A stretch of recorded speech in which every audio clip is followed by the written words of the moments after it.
What's going on, everyone? Corey from Yoda Expedition, and behind me I have two different lift kits from Icon. We're going to be opening the Stage 1 kit in this video, showing you what's all included and go over some of the specs of this.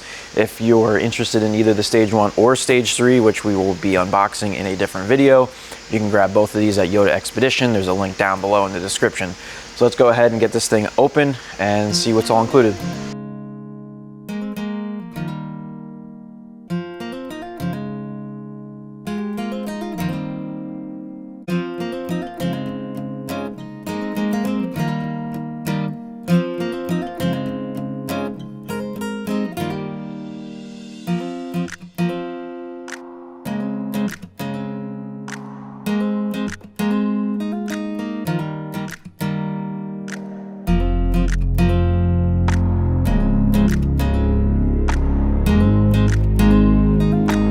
All right, so this right here is the Icon Stage 1 lift kit.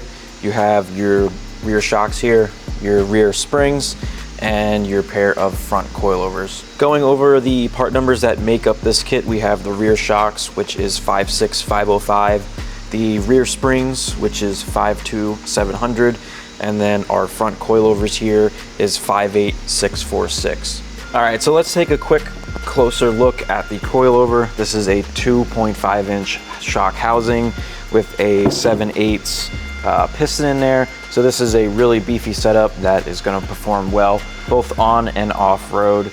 You have adjustability from 0 to 3.5 inches of lift, and pretty much everything else on this is CNC billet aluminum, and it is coated in a anti-corrosive coating, which is nice. You don't have to worry about it looking ugly over time, but this is a really nice setup. Moving to the rear, we have the Icon Aluminum Series rear shock. This is their basic rear shock, and this is going to be accompanied with a 2-inch lift spring for the rear. So this will get your lift in the rear that you need to go along with your front coilovers. Overall, this is a great setup for someone that is looking to go off-roading here and there on the weekends, and it's definitely going to make your 4Runner or FJ Cruiser feel and ride a lot nicer. This setup fits 2010 and up 4Runner and 2010 to 2014 FJ Cruiser. If you're interested in this setup, you can grab it from YodaExpedition.com. I have a link down below in the description, and really soon we're going to be doing an install on this kit on our 4Runner, so if you're interested in that, keep a lookout for that video. That should be coming soon. So until the next one, thanks for watching, and remember, your expedition is on the horizon.